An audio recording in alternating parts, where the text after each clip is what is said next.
Big game dropping soon.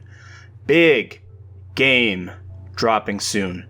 Of course, that is Stellar Blade. This one, people are anticipating, and now that they've gotten to play the demo of this thing, they're anticipating it more. It looks like it's going to be very good, and trophies are out now. Power Picks got it. We have it right at our disposal, and we can take a look. Let's start with the write-up for this game. It says, the trophy list confirms there are at least 3 endings, each with its own gold trophy. There are a whole bunch of boss trophies and others story-related. Naturally, that would be in the list, but 3 endings. So we don't know if we can make strategic saves or if certain things contribute to these outcomes. We don't know yet. We'll have to find out when people start talking about this and how you get to these 3 different endings. But each one has its own trophy, so maybe you could have 1 playthrough with a manual save. You might have 3 playthroughs on your hand. We'll have to see, but let's continue on. We must find a large amount of collectibles, all cans, all natibus infos, all camps, 30 nano suits, catch 20 different fish, open 200 boxes, 200 databank entries, which include memory sticks, documents, and passcodes. So we got a lot of collectibles. That is a lot. There's gonna be a lot of this stuff in here, and I didn't think this was an open world game where it would need this much stuff, but I think there are aspects where you can go and explore the world, so it is a kind of open world. That's a lot of collectibles. Fuck. But okay, let's continue on. Maxing out 10 exospines, the blood edge, rechargeable tumbler, HP and beta energy might also require collectible-like items to buy those upgrades. Learning all skills and completing the side characters' storylines is needed too. The rest of the trophies are combat tasks and defeating certain enemy types a number of times. So we got some combat stuff, some miscellaneous trophies, of course. There are no difficulty related trophies, so it shouldn't be a challenging platinum. The list is completion oriented, requiring near 100% completion by the looks of it. So this game is not gonna be like Devil May Cry 5 like we thought it might be. We thought maybe they would make us go out on the hardest difficulty and do it, or there would be like certain things you have to get on hard difficulty. Not the case. Certainly not. It's not even like a Ninja Gaiden Sigma, which is very difficult. It's not even like a Bayonetta, where you have to beat it on the hardest difficulty, but you have like kind of like cheats that you can do to help you as soon as you unlock them. No, completion oriented it looks like, and I kind of mixed on it, because it is rewarding to beat these games on hard difficulties and make it so. But you could also just play the difficulty anyways as your default difficulty, and a lot of people don't really like playing on the harder difficulties. It's always that because of how many different ways people can play games and what they prefer, it's always a challenge when it comes to these platinum trophies, whether it's worth it to grab it or if you want to just have a chill time grabbing it. There's always going to be that divide between the two. I personally would have liked to see beating it on the harder difficulty, really giving this platinum some weight, but instead we're going to be focusing more on collectibles.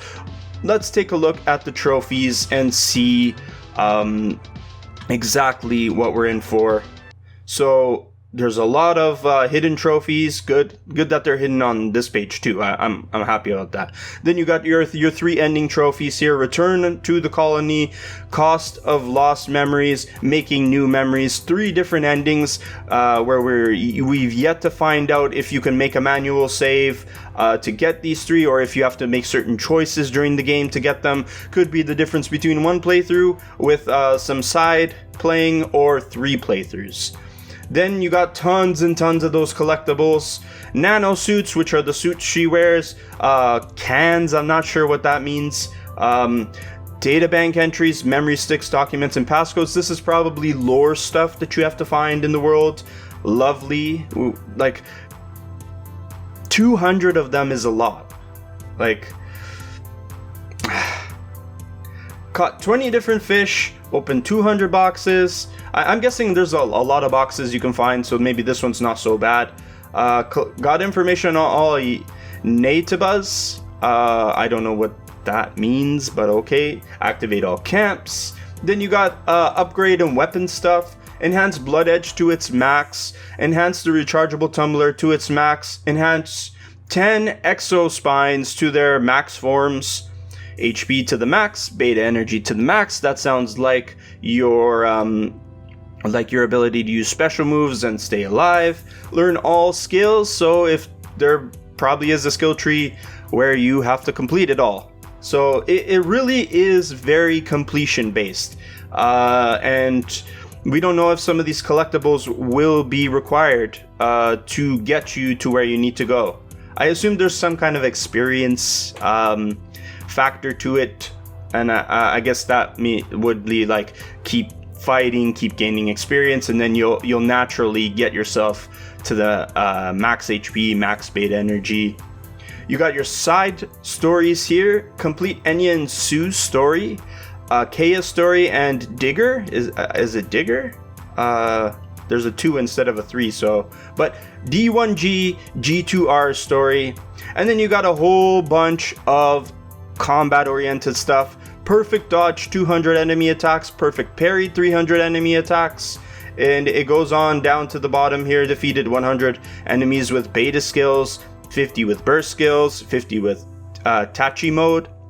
And then a big one here, Cruel Liberator, defeat 1500 enemies. So now we know it's not going to be totally like Devil May Cry. It's not going to be totally like a Souls game, even though there are bosses you need to beat. It's somewhere in between all of that, and it's definitely more collectible oriented. So you're gonna be fully exploring these like hub worlds. I don't think they're open world. I think they're more like hub worlds, and you're going to be focusing on upgrading yourself to the max.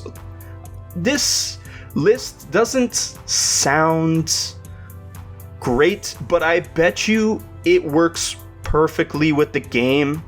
And I think this game is still going to be fun regardless, because like from what I've seen of it, it looks frenetic. It looks like it's fun to play. I have not played the demo, but people who have tell me that when they did play it, they got it and they're ready to jump in. So I think this game is going to be a blast to play.